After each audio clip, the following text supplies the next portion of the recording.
বিএনপির আংশিক কমিটির সম্মেলনের পায়তারার প্রতিবাদে বিক্ষোভ মিছিল এবং সমাবেশ অনুষ্ঠিত হয়েছে। রাউজান উপজেলা ও রাউজান পৌরসভা বিএনপির উদ্যোগে রাউজানের মুন্সিঘাট এলাকায় এই বিক্ষোভ মিছিল ও সমাবেশ অনুষ্ঠিত হয়। বিক্ষোভ মিছিলটি রাউজান মুন্সিঘাটা এলাকা থেকে শুরু হয়ে বিভিন্ন গুরুত্বপূর্ণ সড়ক প্রদক্ষিণ শেষে পৌরসভায় এসে শেষ হয়। উত্তর জেলা বিএনপির সদস্য আবু জাফর চৌধুরীর সভাপতিত্বে এতে বক্তব্য রাখেন বিএনপি নেতা সৈয়দ মঞ্জুরুল হক, মুসলেউদ্দিন, হাবিবুল্লাহ মাস্টার সহ অন্যরা। চট্টগ্রামে শিক্ষা, চিকিৎসা, গৃহ নির্মাণ, দায় মুক্তি ও কারিগরি খাতে অনুদান এবং সামগ্রী বিতরণ করা হয়েছে। নিষ্ঠা ফাউন্ডেশনের উদ্যোগে চট্টগ্রাম প্রেস ক্লাবে এসব সামগ্রী বিতরণ করা হয়। ফাউন্ডেশনের প্রতিষ্ঠাতা জেনারেল সেক্রেটারি চবি অধ্যাপক ডক্টর মোহাম্মদ নুরুল হুসাইনের সভাপতিত্বে এতে প্রধান অতিথি ছিলেন সৈয়দ নাসিরুল হক চিশতি।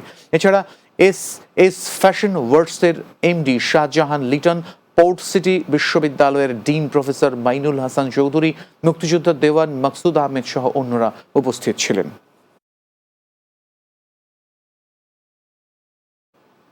চট্টগ্রামের সন্দ্বীপে অসহায় মানুষের মাঝে মুস্তাফাকে পাশা বাবুল সমাজ কল্যাণ ফাউন্ডেশনের পক্ষ থেকে কম্বল ও মসজিদে আর্থিক অনুদান বিতরণ করা হয়েছে। সন্দ্বীপের বিচ্ছিন্ন ইউনিয়ন উড়ির চরে বিতরণ অনুষ্ঠানে প্রধান অতিথি ছিলেন যুক্তরাষ্ট্র বিএনপির সাবেক সাধারণ সম্পাদক মুস্তাফা কামাল পাশা বাবুল। ফাউন্ডেশনের সভাপতি ফাতেমা পাশার সভাপতিত্বে এতে উপস্থিত ছিলেন চট্টগ্রাম উত্তর জেলা জাসাসের সাধারণ সম্পাদক আশরাফুল্লাহ, উত্তর জেলা যুবদলের যুগ্ম সাধারণ সম্পাদক হারুনুর রশিদ, হান্নান, উড়িরচর ইউনিয়ন বিএনপির সভাপতি আব্দুর রহিম সহ অনেকেই।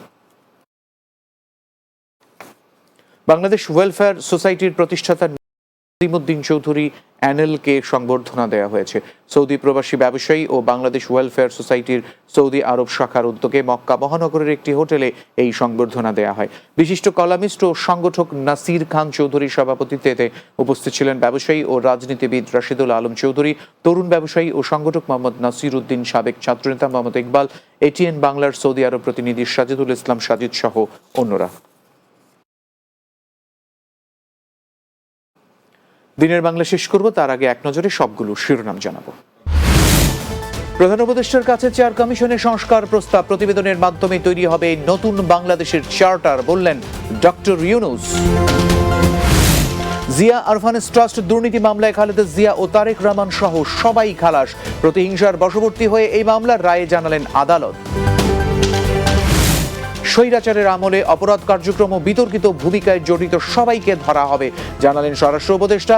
ছাগলকাণ্ডে আলোচিত মতিউর গ্রেপ্তার। এবং অতিথি পাখির অভয়ারণ্যে পরিণত হয়েছে লক্ষ্মীপুরের জনেশ্বর দিঘি, কলকাকুলি উপভোগ করতে দূর দূরান্ত থেকে ছুটে আসছেন পাখি প্রেমীরা।